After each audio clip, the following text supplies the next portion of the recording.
Commonly, when it comes to losing weight, people often focus on willpower.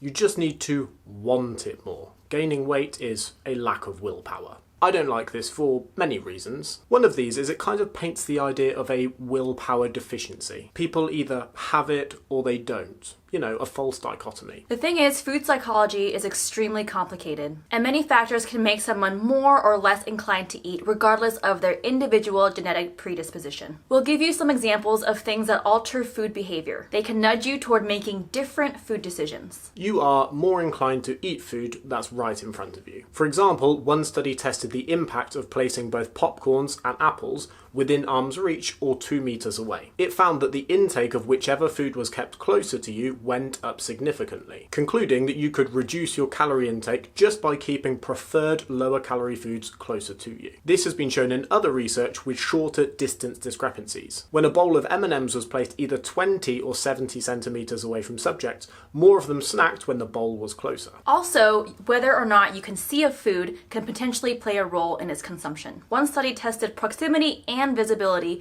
and showed that apple slices intake was higher when it was in a clear bowl versus in an opaque bowl. A real-world example of this is working in an office with a shared desk. You may be more likely to eat the food that is in front of you at arm's reach at all times versus food that's kept in the fridge. Out of sight, out of mind kind of thing. Food selection can also come into play. When someone has limited number of food options available, they may be more inclined to eat more of those specific foods versus when a wider range of options are available. For example, a study in adults found that they consumed more carrots when they were served in isolation versus when they were served up alongside M&Ms. Likewise, when the M&Ms were served first in isolation, intake of those went up. Children ate more broccoli and cauliflower when these were served in isolation as they were queuing to receive their lunch. Adults who were served a selection of 4 different types of sandwich ate a third more versus when they were only given 1 type of sandwich. Even food arrangement can influence purchasing patterns. One study arranged the location of green beverages such as water,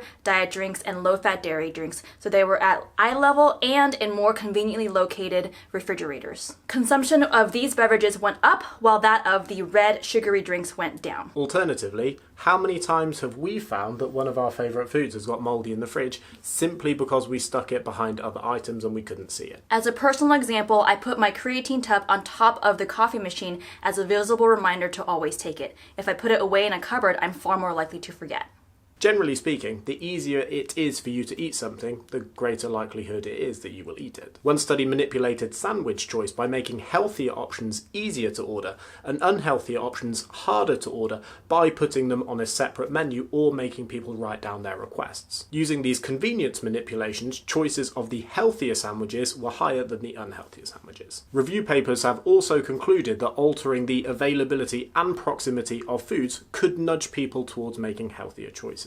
So it is likely that all of these can play some part to impacting your decisions on a subconscious level. Same person, same degree of willpower, different eating behavior habits. Whether you have food on your desk at work, what food you have in your house and where you keep it. What you purchase based on where items are kept in the store. In today's environment, when high-calorie, hyper-palatable, ultra-processed foods are growing increasingly abundant, it isn't surprising that our consumption of these are going up, and of course this will have some impact on rising obesity rates. This is especially reinforced when we have direct data testing the idea that ultra-processed foods encourage greater calorie consumption and therefore subsequent weight gain. You could say that it takes significantly more willpower now to maintain a certain body weight than it did, say, 50 years ago when we weren't surrounded by so many convenient, ultra-processed, highly energy-dense foods. Some people have proposed the straw man argument that people that believe in calories in versus calories out must be proposing that there has been this simultaneous loss of willpower. Even so, there are ways to nudge yourself towards changes in food consumption without necessarily relying on willpower. And this has relevance both on an individual level and